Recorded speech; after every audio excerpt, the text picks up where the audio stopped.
What if it was you that learned to find gold and platinum so proficiently that your sluice box turned gold day after day, pound after pound after pound? Would it change your life?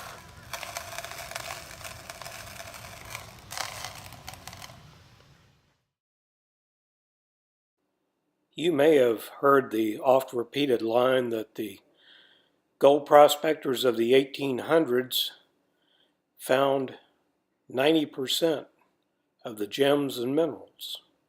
But if you saw a modern geological map of just how extensive the gold and gem fields are, even in the east, up through Alabama, Georgia, all the way to New York and Maine. If you knew that these fields also extended in the west, in New Mexico, up through Colorado, Wyoming, out through Arizona, the heavy and rich mother lode area of California, up through Oregon, Washington State,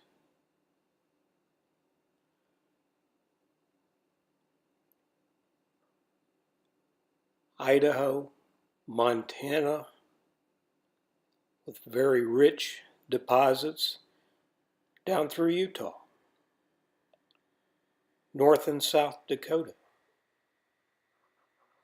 If you knew that even the Great Lakes areas have deposits, well, you might think something entirely different.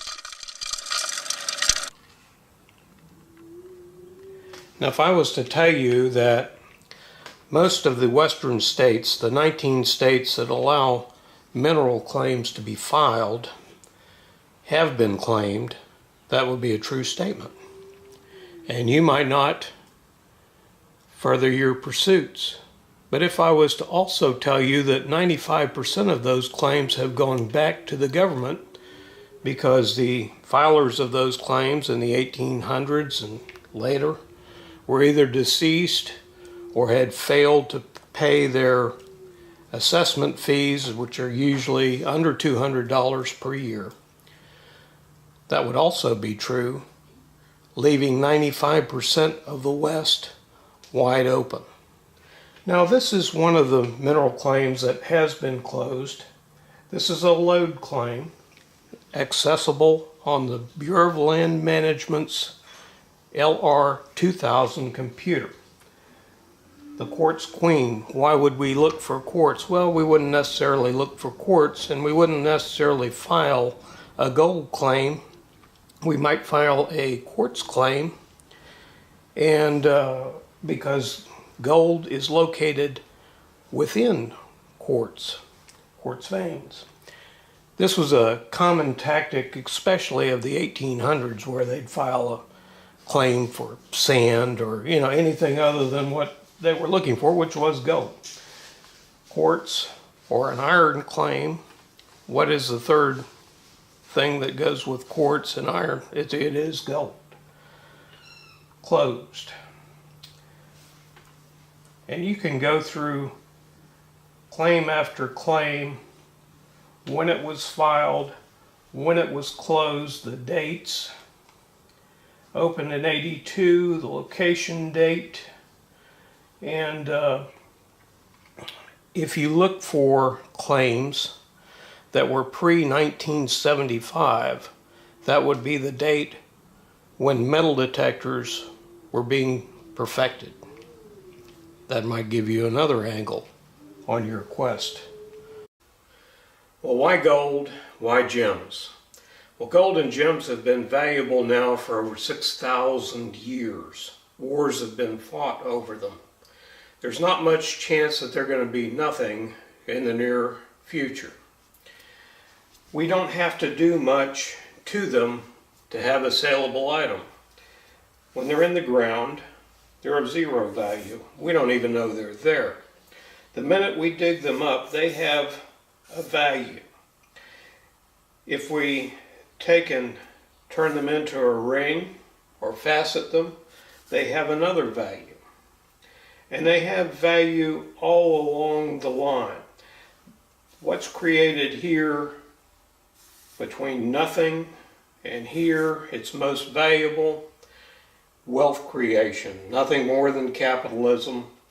And the people who facet the material or even make the machines to make that possible, the truck driver who drives it to wherever it's going, all of these things accrue simply as a result of finding these materials. The people who built the nation knew this well when they created the 1872 mining law, which allows the individual to go out on the public lands in the 19 western states and search for our valuable deposits and make them saleable materials. Now, how did the public lands come into being? Well, in the beginning, when all of these lands came on the government register, if you could fence it and then farm it or ranch it, you could have it. They would give it to you. Well, nobody knew much what to do with 300 miles of mountain range or certainly thousands of miles of desert. So they simply stood until gold was discovered.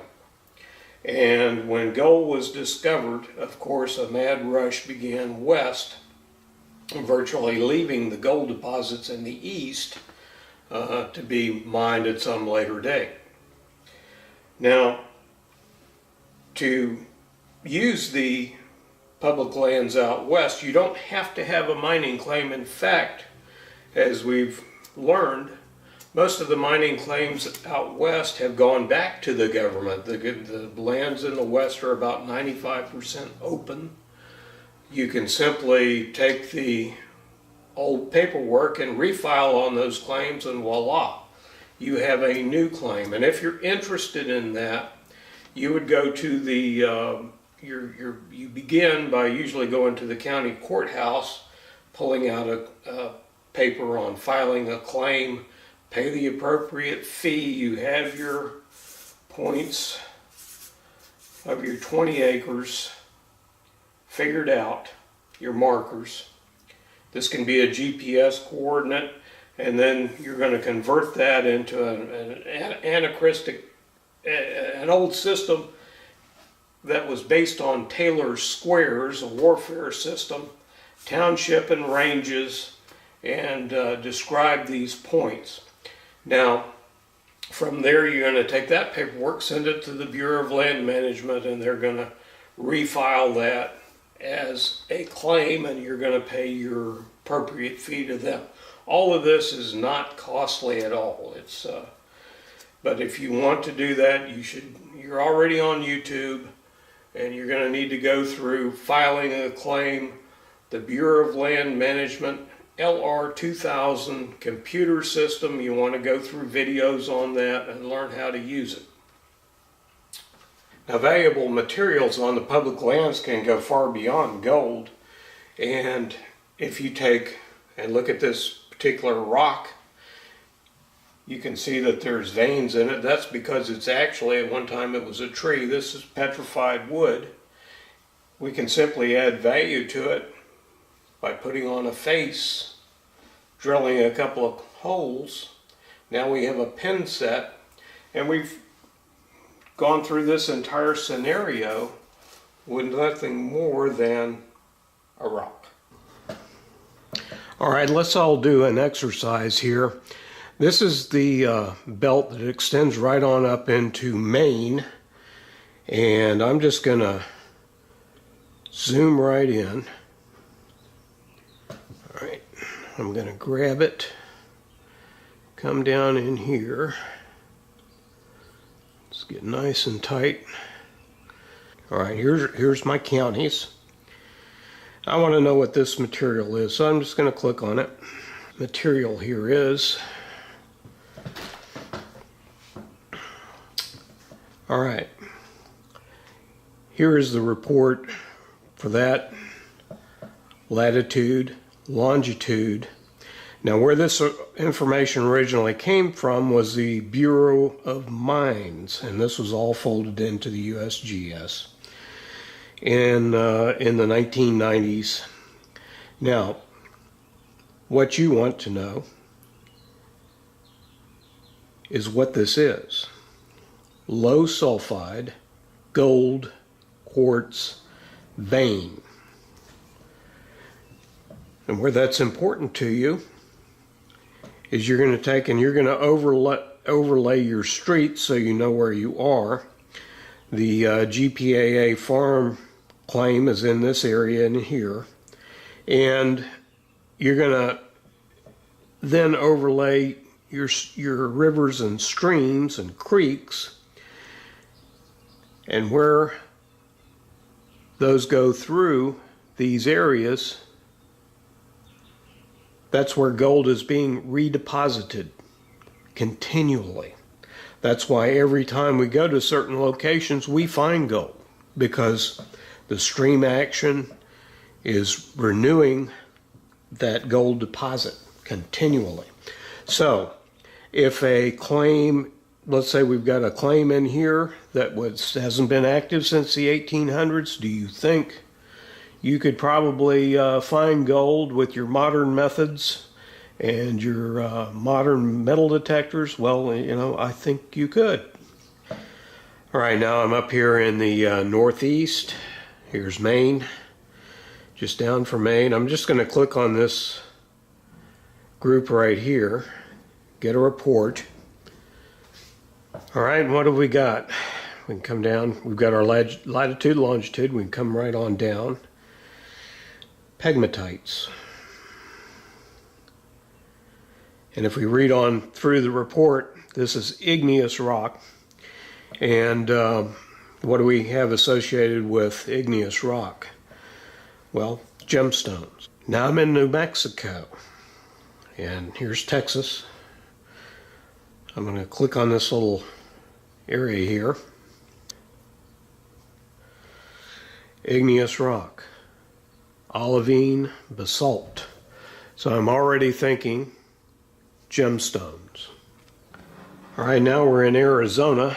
Let's take a look at this piece of ground right here. See what that is.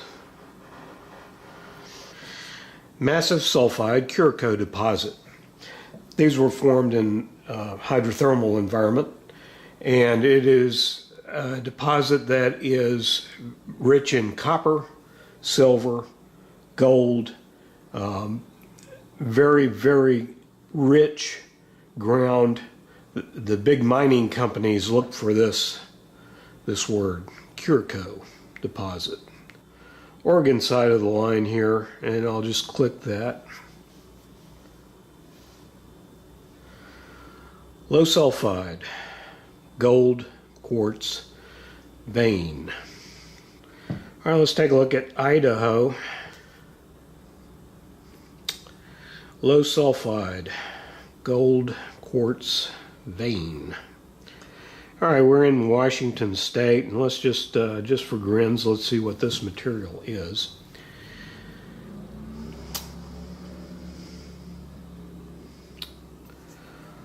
Low sulfide, gold, quartz, vein.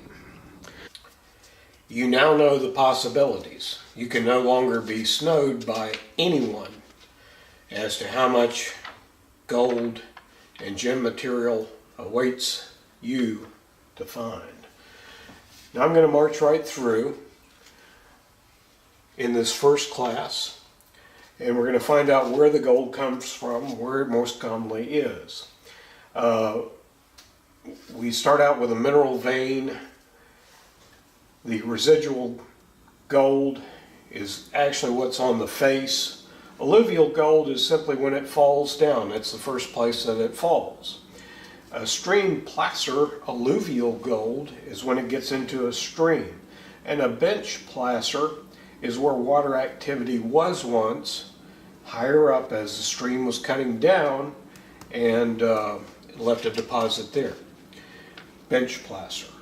Now, Bahada placer is simply in our dry areas where we've got a mineral vein, got an alluvial placer comes down, generally as water action or wind action, and it leaves a Bahada placer. Anywhere you look for that on the side of the mountain, in dry areas, wherever you've got a decrease in angle. Now, what kind of gold are we looking for? Well, I don't know about you, but I kind of like my gold to be pure. 99.86% pure gold, purer than a gold coin, which generally clocks in at 89 to 91%. And this is the kind of gold that we can find when we're looking for low sulfide quartz gold deposits, pure gold. These are gold-only deposits. They're hosted in granite greenstone terrains. What is that? That's a separated plate from when the gold was formed hydrothermally under the sea. A separated plate. A greenstone belt. Those are those rich areas that you've just seen.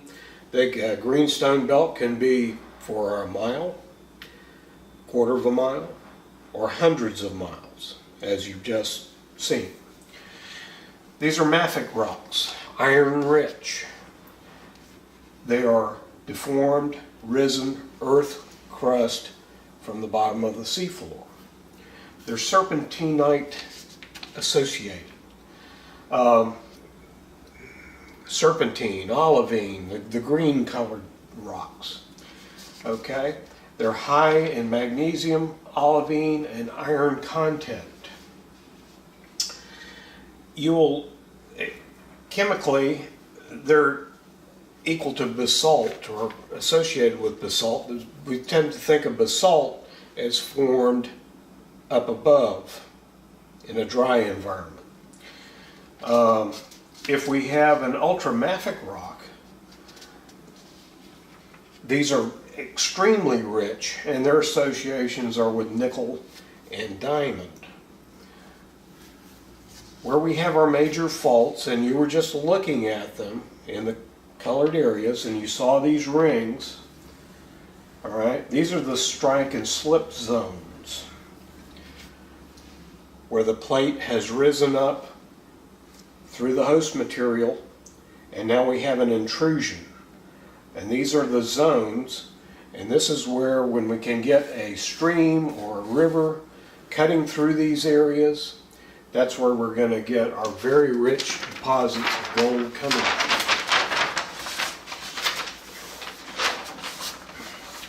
Now, when gold is formed, and I wasn't there billions of years ago, but this makes the most sense to me from what the geologists say. And as a prospector, you should know something about geology. That's one of the differences between a prospector and a miner. The miner goes in and gets the deposit. The prospector can find deposits anywhere in the world, any type in the world. They just need to know what they're looking for, whether it's gemstones or diamonds or copper or whatever it happens to be. The prospector goes out and finds the deposit. Very often in small-scale mining, these people are the same people, the miner and the prospector. It's all rolled into one. Now, on the seafloor, we have some kind of magmatic event. We have magma coming up, and it starts cooking off the salts. So we get a freshwater environment. The salts form sulfur, a sulfur cap, where gold can be created. We need fresh water to form gold. Now, since we have low salinity here, but we're cooking, we get high CO2, gold is formed. And the way to kind of think about this is like a pressure cooker. All right? It's pressure cooking in here. We have our heat right here. And at some point, this breaks off and starts rising through the Earth crust. Now, what we need is slow cooling, because when we have slow cooling, that gives time for the same metals of like kind to find each other and coalesce in a pool.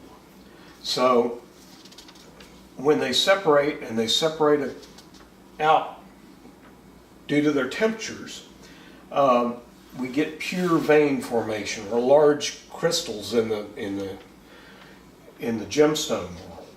So pure veins of gold, that's what we're looking for. Okay. When this cap breaks off, we have, if you've ever, anybody who's ever rubbed sulfur, you know it's like ball bearings. So this kind of ball bearing transport, as the plates of the Earth slip, they take and raise this portion, and that's how we get our granite greenstone terrains pieces on the surface. There's a lot more underneath that we don't see. So we don't know exactly how deep they are to this day. Now, the earth plates on the Pacific side, the Atlantic side, the earth plates are coming together like this, which forms mountain ranges coming up. The optical effect of that is we get mountain ranges and things like the Continental Divide, a north-south delineation. The practical effect is that the gold-bearing veins are also north-south. And where the mountain ranges are, since they're going north and south, we get weather systems which come up against those mountain ranges and form our weather and cut the mountain ranges with east and west flowing streams. And it's only where those streams flow east and west that we actually got our first indications of where gold and gems were. So you can see, since we only know about the gold and gems that are cut from east-west water flow, you could easily guesstimate that 90% of our gold and gemstones are unknown to us. They have yet to be found. The old-timers, when they found a stream, they would find gold, gold, gold, no gold, and then they would start looking up on either side, north-south, and they would look for the deposit, and that's how you would find your lode gold, or your gold that you would dig for in the mountains. All right, for this first lesson in gold, I wanted to show you where the gold was, how it was formed, and what the possibilities were.